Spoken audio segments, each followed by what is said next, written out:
Hello दोस्तों, स्वागत है आपका हमारे YouTube चैनल पर। दोस्तों, कमेंट आया है कि जब भी हम कंस्ट्रक्शन कर रहे हैं तो हम फ्रेमिंग स्ट्रक्चर बना रहे हैं, तो उसमें सबसे बड़ा सवाल ये है कि हम जो कॉलम बना रहे हैं तो कॉलम का जो है वो शेप और साइज क्या होनी चाहिए और उसमें कितने सरिये होने चाहिए। और सबसे इंपॉर्टेंट क्वेश्चन ये था कि हमको कंक्रीट किस तरीके का यूज़ करना है। यानी कि जब हम कॉलम बना रहे हैं तो जो भी हमारा कॉलम बन रहा है उसमें किस तरीके का हमको कंक्रीट यूज करना चाहिए कि जो भी हमारे छत पर हमारे मकान पर लोड आएगा वो अच्छे से लोड को, वो जो हमारा कॉलम है उस लोड को उठा सके और कॉलम जो है परफेक्टली मजबूती से खड़ा रहे, कोई नुकसान ना हो बिल्डिंग को। यानी किसी तरीके से भी अगर हम कंस्ट्रक्शन का जो अपना कर रहे हैं तो उसमें जो कॉलम है तो वो कॉलम का जो है कंक्रीट किस तरीके का होना चाहिए, किस ग्रेड का कंक्रीट यूज करना चाहिए, और जब हम कंक्रीट बनाते हैं तो किन सारी चीजों का ख्याल हमें रखना चाहिए। तो दोस्तों, आज के इस वीडियो में हम यही देखेंगे कि कंक्रीट किस तरीके का आपको बनाना है जब भी आप कंस्ट्रक्शन कर रहे हैं तो,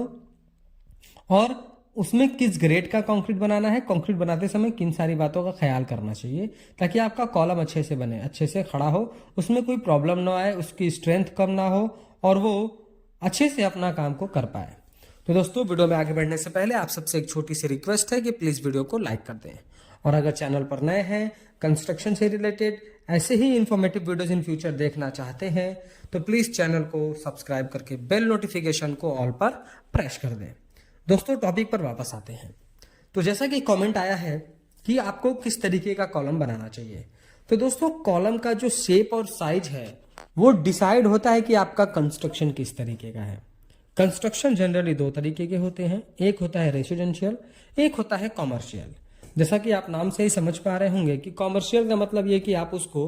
बिजनेस पर्पज से यूज करेंगे। आप स्टोरेज के लिए कर सकते हैं, आप मॉल बना रहे हैं, आप जो है शॉपिंग मॉल बना रहे हैं, कि आप कोई इस तरीके का स्टोर रूम बना रहे हैं, या फिर आप कोई लॉन बना रहे हैं,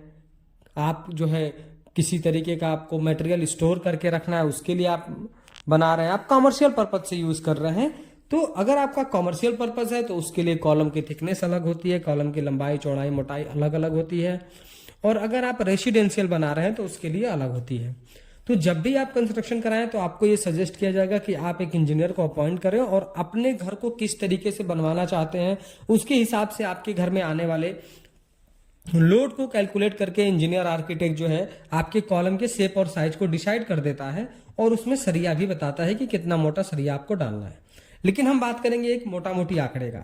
तो मान लीजिए कि आप कंस्ट्रक्शन कर रहे हैं G+1 G+2, ground floor, first floor, second floor तक का आपको कंस्ट्रक्शन करना है, और आप रेसिडेंशियल कर रहे हैं, तो आप उसमें कॉलम की साइज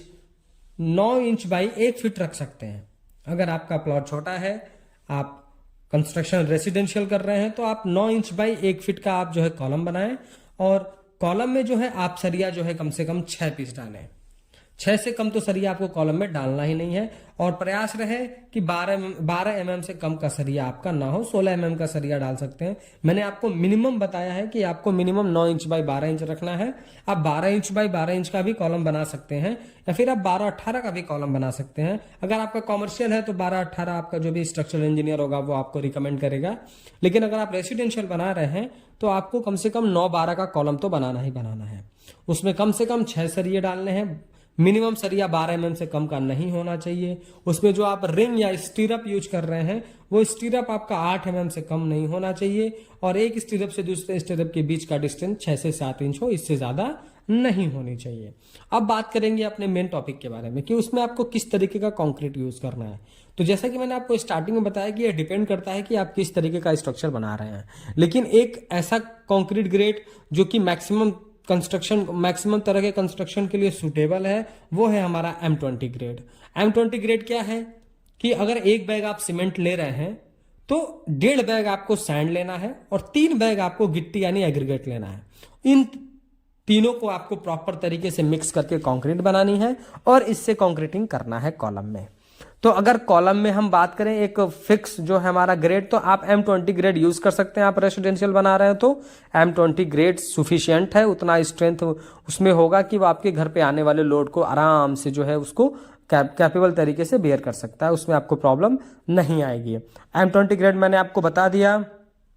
कि सीमेंट सैंड एग्रीगेट का वो रेशियो जिसमें 1 बैग सीमेंट, 1.5 बैग सैंड और 3 बैग एग्रीगेट यूज करके जो कंक्रीट बनाई जाती है, उससे आप प्रॉपर तरीके से कंक्रीटिंग करें। आप पूरी कोशिश करें कि कभी भी आप 1.5 मीटर से ज्यादा जब कंक्रीट आप भरें, जब कॉलम की कास्टिंग करें, तो कॉलम एक बार में 1.5 मीटर से ज्यादा ना भरें, यानी 4 फीट से की ऊंचाई से ज्यादा ना भरें, क्योंकि कंक्रीट को 1.5 मीटर के ऊपर से नहीं गिराया जाता है। और जनरली जो कंस्ट्रक्शन अपने यहाँ हो रहे हैं उसमें अभी क्या है कि लोग मैनुअली ही कंक्रीटिंग करते हैं, आरएमसी कंक्रीटिंग नहीं होती, उन्हें तो वो पंप के थ्रू आती है, तो उसको आप उसकी जो लेंथ है ऊपर नीचे उसको आप आराम से मैनुअली कर सकते हैं। लेकिन अगर आप मैन पावर से आप करवा रहे हैं तो आप 4 फीट की कॉलम को ही एक दिन में उसकी ढलाई करें, क्योंकि किसी भी कंक्रीट को 1.5 मीटर की हाइट से ऊपर से कंक्रीट को नहीं गिराया जाता है, वरना उसमें सेग्रीगेशन होता है और उसकी स्ट्रेंथ कम हो जाती है। तो आप 4 फीट की हाइट का एक बार में कॉलम की ढलाई करें, M20 ग्रेड का यूज करें, प्रॉपर तरीके से शटरिंग करें, वाइब्रेटर का यूज करें, और सबसे इंपॉर्टेंट कि जब आपकी शटरिंग खुल जाए तो उस पर अच्छी तरीके से आप 12 से 14 दिन तक क्यूरिंग का प्रोसेस करें। तो दोस्तों, मैंने लगभग सारे टॉपिक कवर कर लिए कॉलम से रिलेटेड। अगर फिर भी कुछ कंफ्यूजन रह गया है तो आप कमेंट करें, हम बिल्कुल आपकी कमेंट के ऊपर वीडियो लेकर आएंगे और आपको बिल्कुल आसान लैंग्वेज में समझाने की कोशिश करेंगे। वीडियो पसंद आया हो तो प्लीज़ वीडियो को लाइक कर दें, और अगर चैनल पर नए हैं, कंस्ट्रक्शन से रिलेटेड ऐसे ही इन्फॉर्मेटिव वीडियोज इन फ्यूचर देखना चाहते हैं तो प्लीज़ चैनल को सब्सक्राइब करके बेल नोटिफिकेशन को ऑल पर प्रेस कर दें। Thank you.